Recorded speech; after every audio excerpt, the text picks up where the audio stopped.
শুধু শামুক খেয়ে বছরে 8 কেজি ওজন এরকম ভালো সাইজের মাছের পোনা কি আপনার দরকার?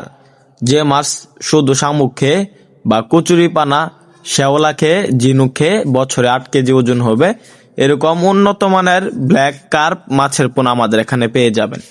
তো চাষি ভাইরা, ব্ল্যাক কার্প মাছ চাষের সম্পূর্ণ প্রক্রিয়া আজকে আপনাদেরকে বলবো। আমাদের এখানে যে কোনো সাইজের যে কোনো ক্যাটাগরি ব্ল্যাক কার্প মাছের পোনা পাবেন। 2 ইঞ্চি থাইকা 5 থেকে 6 ইঞ্চি পর্যন্ত ব্ল্যাক কার্প মাছের পোনা পাবেন, যে মাছ অল্প দিনে ভালো গ্রোথ আসে। তো চাষি ভাইরা, ব্ল্যাক কার্প যে মাছগুলো রয়েছে বিনা খাবারে বড় করতে পারবেন যদি আপনার পুকুরে শামুক, কচুরিপানা এবং ঝিনুক বা শ্যাওলা থাকে। তো চাষি ভাইরা, এগুলা প্রাকৃতিক খাবার খেয়ে বড় হয়ে থাকে।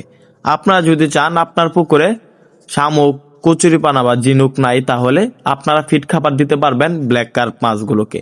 তো চাষি ভাইরা, ফিড খাবার দিলে দেখা যাচ্ছে 7 থেকে 8 মাসের ভিতরে এগুলা প্রায় 6 থেকে 7 কেজি প্লাস ওজন আসবে।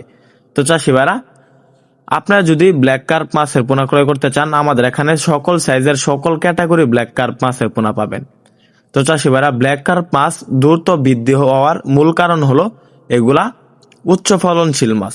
এগুলা বাজারে প্রচুর পরিমাণ চাহিদা থাকে, তাই এই মাছগুলো আপনি চাষ করে আপনার ব্যবসার মূল গড়াতে পারেন। এই মাছগুলা বাজারে প্রচুর পরিমাণ চাহিদা এবং অরিজিনাল যে ব্ল্যাক কার্প গুলো রয়েছে এগুলার আরো বেশি চাহিদা, উচ্চ মূল্যে বাজারে বিক্রি করা যায়। এগুলার বাজার মূল্য ভালো পাওয়া যায়। তাই আর দেরি না করে আমাদের স্ক্রিন দেওয়া নাম্বারে যোগাযোগ করে ব্ল্যাক কার্প মাছের পোনা ক্রয় করতে পারবেন। ব্ল্যাক কার্প কিন্তু একক এবং মিশ্রভাবে চাষ করা যায়। ব্ল্যাক কার্প মাছের পোনা ক্রয় করতে আমাদের সাথে যোগাযোগ করুন। ব্ল্যাক কার্প মাছ চাষের সকল আকার তথ্য পরামর্শ এবং সকল প্রক্রিয়া আমাদের এখান থেকে জেনে নিতে পারবেন। তো চাষি ভাইরা, আমাদের এখান থেকে মাছের পোনা ক্রয় করুন, মাছ চাষের সকল আকার তথ্য পরামর্শ জানুন। ভিডিওটি ভালো লাগলে চ্যানেলটি সাবস্ক্রাইব করুন।